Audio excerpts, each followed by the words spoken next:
আসসালামু আলাইকুম প্রিয় দর্শক, আপনারা সবাই কেমন আছেন? আশা করি যে যেখানে আছেন সবাই অনেক ভালো আছেন। আজকের ভিডিওতে শিখুন ছোট চিংড়ি মাছ একদম সহজে মাত্র 1 মিনিটে কিভাবে পরিষ্কার করবেন এবং মাসের পর মাস সংরক্ষণ করে খেতে পারবেন, তাও একেবারে নতুন ঘরোয়া কৌশলে। যারা ছোট চিংড়ি মাছ কাটতে বিরক্ত হন, এই টিপস আপনাদের জন্য। আপনার সময় বাঁচাবে এবং রান্নাকে আরও আনন্দদায়ক করে তুলবে ইনশাল্লাহ। ভিডিওটি ভালো লাগলে লাইক কমেন্ট শেয়ার করুন এবং নতুন টিপস আর নতুন রেসিপি পেতে সাবস্ক্রাইব করুন বিডি ফুড লাইফস্টাইল চ্যানেলটিকে। আর পাশে থাকার জন্য সবাইকে অসংখ্য ধন্যবাদ। সবার জন্য দোয়া এবং শুভকামনা রইল। যাই হোক, চলে যাচ্ছে মূল ভিডিওতে।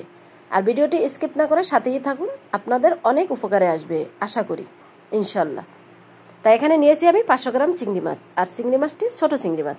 এই চিংড়ি মাছ দিয়ে সবজি, লতি, যে কোনো তরকারি খেতে ভীষণ মজার হয়। তাই এই চিংড়ি মাছটা কাটার বয়ে আমরা অনেক সময় সবজি খেতে পারি না, শাক খেতে পারি না, কিন্তু অনেকের শাক সবজি ভীষণ পছন্দ, আর চিংড়ি মাছ দিয়ে হলে তো কথাই নেই। তাই এই চিংড়ি মাছটা কীভাবে কেটে ফ্রোজেন করে রাখবেন সেই পুরো ভিডিওটি শেয়ার করছি আপনাদের সাথে। আশা করি আপনাদেরও অনেক উপকার হবে, আর ভিডিওটি স্কিপ না করে সাথেই থাকুন। তো ছোটো চিংড়ি মাছগুলো ভিতরে অনেক সময় শামুক থাকে, কালো কালো দানা থাকে, তাই অবশ্যই ভালোভাবে পরিষ্কার করে নেবেন। তাই আমি পরিষ্কার করে ধুয়ে ছেঁকে নিয়েছি। এখন আমি একটা কাঁচির সাহায্যে কেটে নিব। আর ছোটো চিংড়ি মাছের ফালগুলো একদম চিকন, আর আঙ্গুলে ঢুকে গেলে প্রচণ্ড ব্যথা, তাই অবশ্যই কেচির মাধ্যমেই কাটবেন, তাহলে হাতে আর লাগবে না। একদম সুন্দরভাবে আপনি অনেকগুলো চিংড়ি মাছ এইভাবে কেটে নিতে পারবেন। 5 মিনিটে আপনি 1 থেকে 2 কেজি চিংড়ি মাছ অনায়াসে কেটে নিতে পারবেন। হাতে লাগবে না ব্যথা, আর হবে না কোনো কষ্ট। খুব নতুন পদ্ধতিতে এইভাবে সবসময় চিংড়ি মাছ কাটার চেষ্টা করবেন। তা আমি সবগুলো চিংড়ি মাছ এইভাবেই কেটে নিয়েছি। আর এইভাবে চিংড়ি মাছটা কেটে, আর এই চিংড়ি মাছটা আমি ফ্রোজেন করব যতদিন যাবে আর কি। আপনি যদি 2 কেজি নিতে পারেন, 4 কেজি নিতে পারেন, তা আপনার অনেক দিন যাবে, আর স্বাদ গন্ধ অটুট একেবারে থেকে যাবে। এটা আমি সব সময় করে থাকি, কারণ আমার অনেক সময় বাঁচে। অনেক সময় চিংড়ি মাছ কেটে লতি রান্না করা বা সবজি করা, শাক করা হয়ে ওঠে না। তাই আমি চিংড়ি মাছ একসাথে কিনে এইভাবে ফ্রোজেন করে রেখে দিই। জাস্ট 10 মিনিটের রান্না 2 মিনিটেই কমপ্লিট হয়ে যায়। তাই আপনাদেরও আশা করি অনেকটাই উপকারে আসবে। আর এইভাবে যদি চিংড়ি মাছ আপনারাও ফ্রোজেন করতে পারেন, তরকারির স্বাদটা দ্বিগুণ বেড়ে যাবে। অনেকে চিংড়ি মাছ কিন্তু ব্লেন্ডার করে খায় না, জাস্ট চিংড়ি মাছটা বেজে দেয়, কিন্তু ব্লেন্ডার করে দিলে তরকারির ঝোলটা এতটাই টেস্টি যা বলে বোঝানো যাবে না। একবার খেলে বারবার খেতে মন চাইবে। তা আমি এক এক করে সবগুলো চিংড়ি মাছ কেসি দিয়ে কেটে নিলাম। আর এখানে মাথা রয়ে গেছে, আর কিছু ছোট ছোট চিংড়ি মাছও ভিতরে রয়ে গেছে। তা আমি এই চিংড়ি মাছের মাথাগুলো একটু ভালোভাবে পানি দিয়ে ধুয়ে পরিষ্কার করে নিব। আর এই ছোটো চিংড়ি মাছের মাথার ভিতরেও কোনো ময়লা নাই, তাই অবশ্যই এই মাথাটা আপনি ব্লেন্ডার করে নিতে পারবেন অনায়াসে।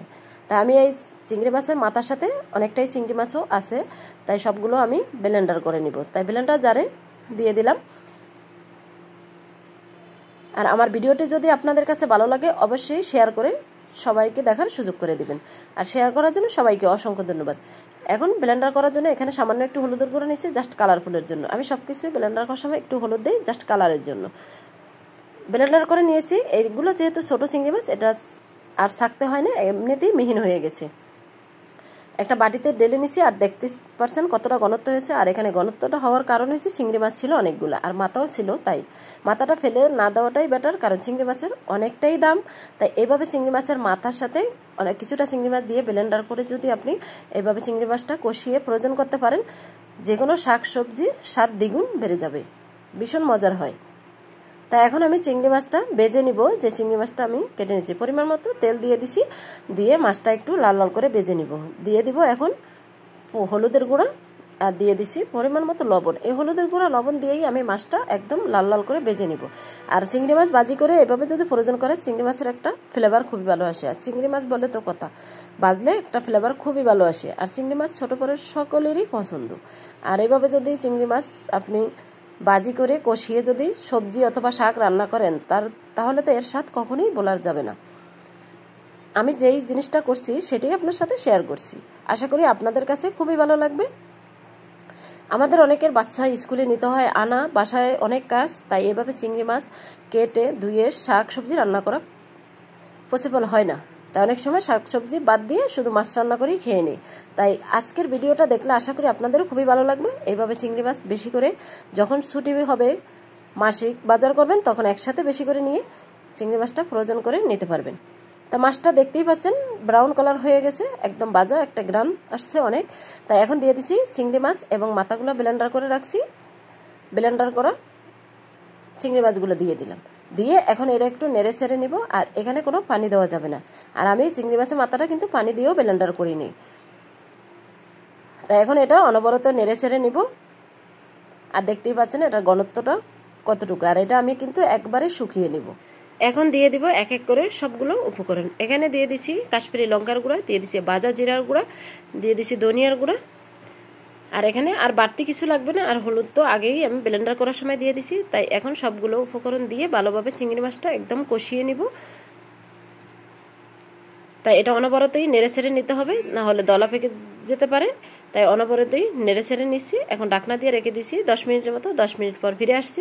দেখতেই পাচ্ছেন এখানে পানিটা একদম শুকিয়ে কালারটাও অনেক সুন্দর চলে আসছে মাশাআল্লাহ। আর এইভাবে এই চিংড়ি মাছটা ফ্রোজেন করে রাখবো, আর এইভাবে ফ্রোজেন করে রাখলে কিন্তু সব তরকারি খেতে ভীষণ মজার হয়। তাই এখন আমি একটা প্লেটে ঢেলে নিব ঠান্ডা করার জন্য। আপনারা যদি আজকের ভিডিওটি নতুন দেখতে থাকেন তাহলে অবশ্যই চ্যানেলটি সাবস্ক্রাইব করে বেল অন করে রাখবেন নিত্য নতুন ভিডিও এবং টিপস পাওয়ার জন্য। আর পুরনো বন্ধু যারা আছেন সবাইকে অসংখ্য ধন্যবাদ, সবার জন্য দোয়া এবং শুভকামনা রইল। আর এইভাবে কে কে চিংড়ি মাছ ফ্রোজেন করে সময় বাঁচান অবশ্যই কমেন্টের মাধ্যমে মূল্যবান মতামত রাখবেন। এখন চিংড়ি মাছটা আমার ঠান্ডা হয়ে গেছে, আমি একটা বক্সের ভিতরে নিয়ে নিব।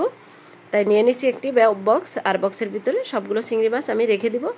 আর এভাবে রেখে দেই, যখন আমি শাক সবজি রান্না করি তখন ফ্রিজ থেকে নামিয়ে তারপরে এখান থেকে কিছুটা চিংড়ি মাছ দিয়ে দেই। খেতে কিন্তু ভীষণ মজার হয়। আর আরেকটা টিপস রয়েছে, ভিডিওটির সাথেই থাকুন। চিংড়ি মাছ বা আদা রসুন যে কোনো কিছুই ডিপ ফ্রিজে রাখতে গেলে অবশ্যই একটু সয়াবিন তেল দিয়ে দিবেন।